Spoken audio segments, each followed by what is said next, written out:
E nós, como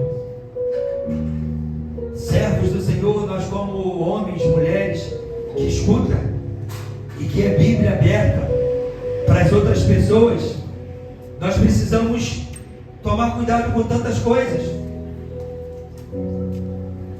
Você pode até não perceber isso no dia a dia, mas você é uma Bíblia aberta na vida das pessoas. No dia que você abdicar algo no reino de Deus, abdicar não vir para a igreja, para estar fazendo tantas outras coisas, as pessoas que te observam, elas vão fazer a mesma coisa. Porque as pessoas, elas nos leem primeiro e depois vai pegar fundamento na palavra. Então, quando nós somos uma Bíblia aberta na vida das pessoas, Rafa, tem coisas que nem é pecado, pastor, mas pela responsabilidade que eu tenho, eu não posso fazer. Quem trabalha aqui? Só para ilustrar aqui, para ficar mais claro, quem trabalha? Tem muita gente que não trabalha, hein? Pouquíssima gente está levantando a mão. Vamos lá, vou fazer de novo agora. Fingir que eu vou começar agora. Gente, quando a gente fala quem trabalha, não é só quem tem um emprego de carteira assinada, que tem que ir lá botar o dedinho ou botar o olho lá para... Não, ou lá no reconhecimento facial. Se você faz alguma coisa, você já trabalha. Melhorei? Vamos lá. Quem trabalha aqui? Opa! 90% agora trabalha. Você imagina só. Você chegou em casa de madrugada, foi para uma vigília, trabalha no domingo, ou saiu, foi para o aniversário, mas está bem, está com saúde. Aí quando chega no outro dia, bateu aquela fadiga, eu não vou trabalhar hoje. Aí você pega 8 horas da manhã, aí fica olhando no relógio, vai te pegar isso agora que eu vou falar. Aí fica olhando no relógio, opa, 7h30, vou ou não vou? Cara, eu estou muito cansado. 7h40. E o danado do celular toda hora, né? Despertando, aí você bota lá mais um pouquinho. Adiar. 10 minutos. Aí você já viu que ele vai contemporizando para um tempo menor? Ele começa de 10h10, aí daqui a pouco vai para 8, daqui a pouco vai ficar 2 minutos ele está despertando. Aí você só travando. Aí deu 8 horas, que é o horário de você entrar na empresa. Você fala, agora já não dá mais tempo, já não vou mais. Aí quando dá 9h30, 10 horas, você levanta arrependido.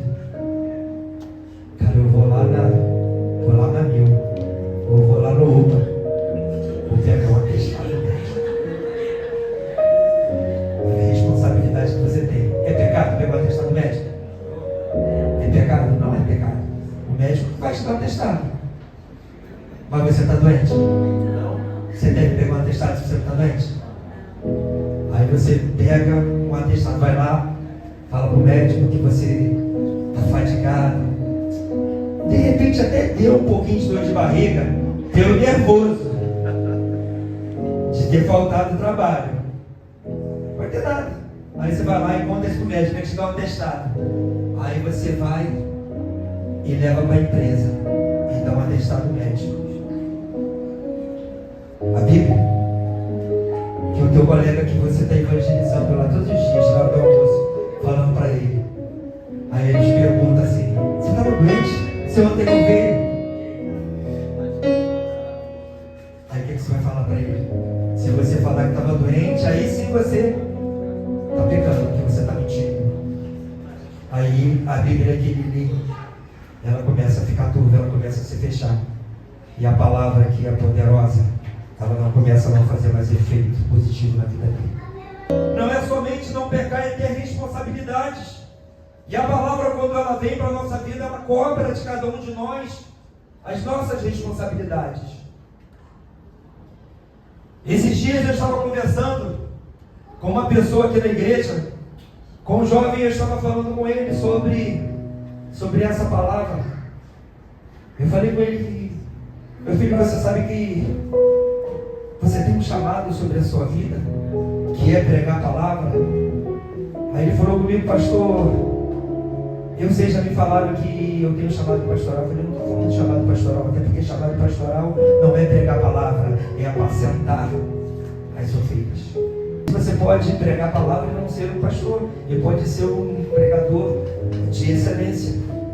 E aí eu comecei a falar com ele que a palavra de Deus ela é viva, e que a palavra é poderosa e que ela é eficaz. E quando eu comecei a falar para ele sobre a espada, que é afiada dos dois lados, que quando essa palavra que ele carrega, que ela ia encostar em corações, sem que ele fizesse força nenhuma, essa palavra ia começar a mudar vidas. E eu falei com ele, cara, você não tem noção que tem pessoas ainda pela sua idade, pessoas ainda crianças que ainda nem nasceram, que ainda estão sendo geradas, mas elas já vão nascer com necessidade de ouvir a palavra que você carrega.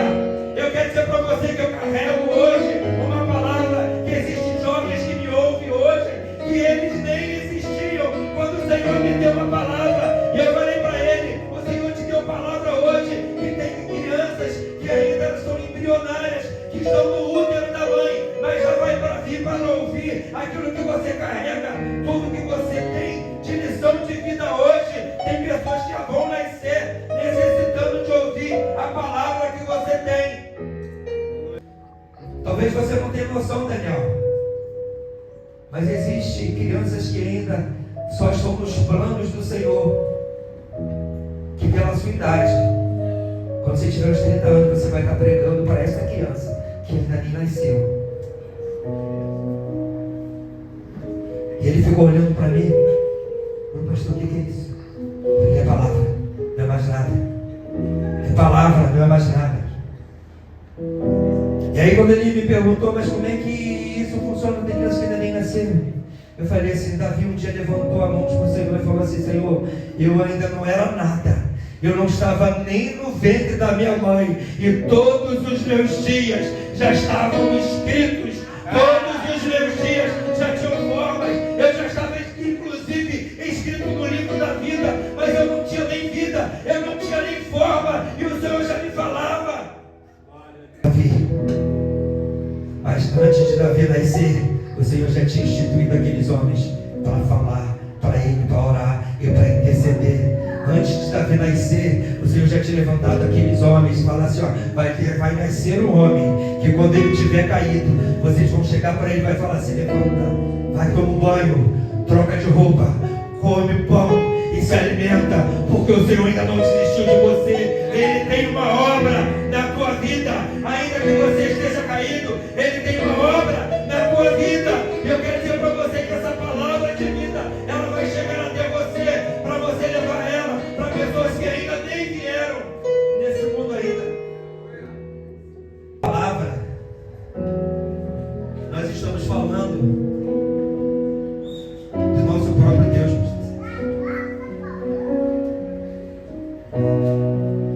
Quando nós estamos falando da palavra, nós estamos falando do nosso próprio Deus, porque nós falamos aqui que a Bíblia ela não contém a palavra, ela é a palavra de Deus.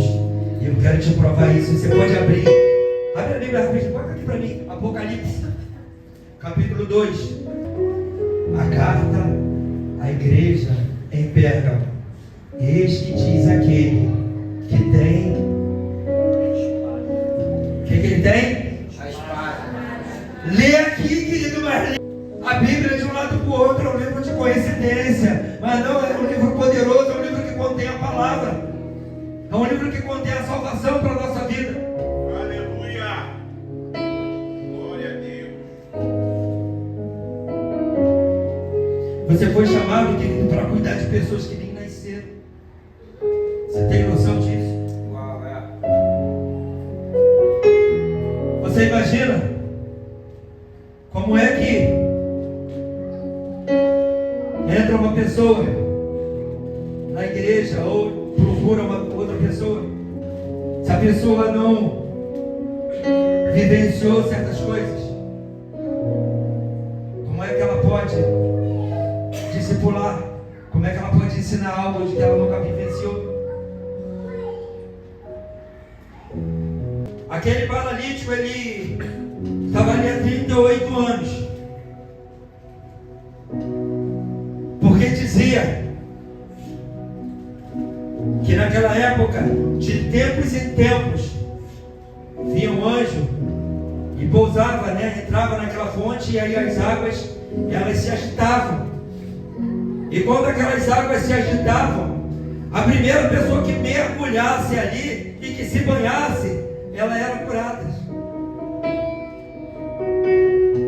E vocês imaginam assim, se a gente pega uma amostragem aqui na igreja, que deve ter umas 100 pessoas, o que tem de pessoas doentes, com dor na coluna, com dor na lombar, com dor no joelho, com enxaqueca, com dor no coração, com síndrome disso, síndrome daquilo outro. Lugarzinho, né? Aí vocês imaginam ali naquele tanque, que era um lugar propício, que diz que de tempos e tempos o anjo chegava e agitava as águas. E o primeiro, era só uma pessoa que mergulhasse ali, que seria curado. E o que eu quero dizer para isso, que a dor, quero te fazer uma pergunta: a dor traz alguma coisa de bom?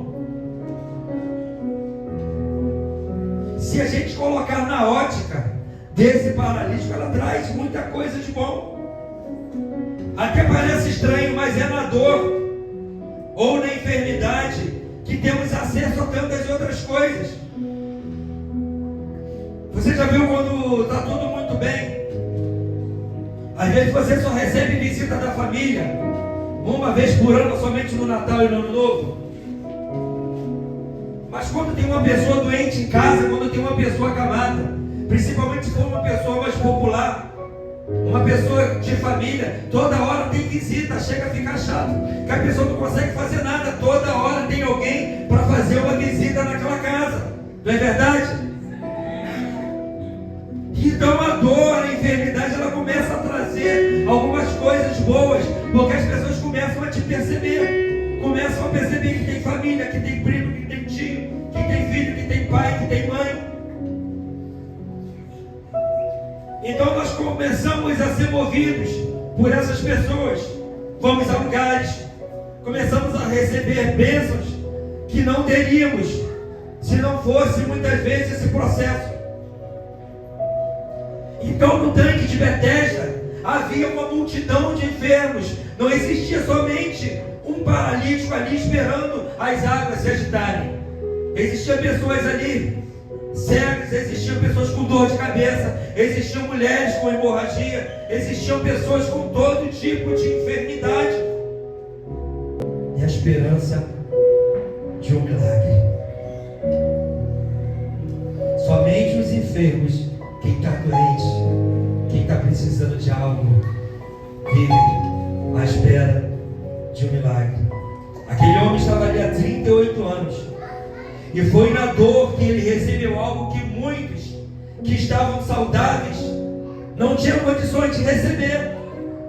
Porque muitas vezes quando nós estamos saudáveis, raramente, eu digo que quase nunca a gente ora, a gente bota o nosso joelho no chão para agradecer ao Senhor. Senhor, muito obrigado pelas minhas pernas perfeitas. Muito obrigado, Senhor, porque com os meus pés eu consigo caminhar. Você fez alguma oração dessa? Você lembra a última vez que você agradeceu pelos teus pés, que te leva para o teu trabalho, que faz você se locomover dentro de casa?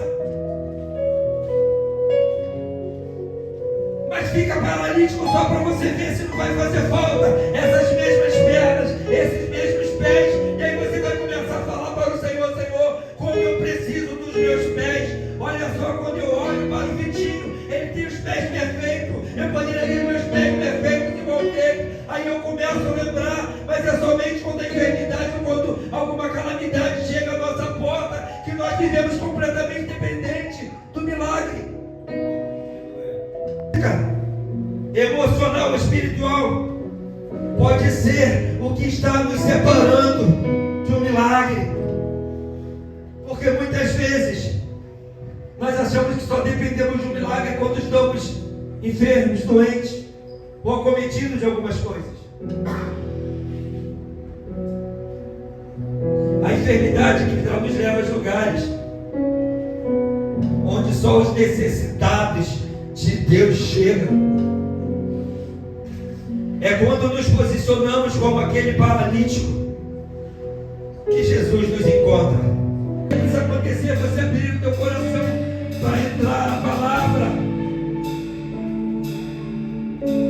Porque aqui diz que a palavra, ela corta mais do que qualquer espada afiada dos dois lados.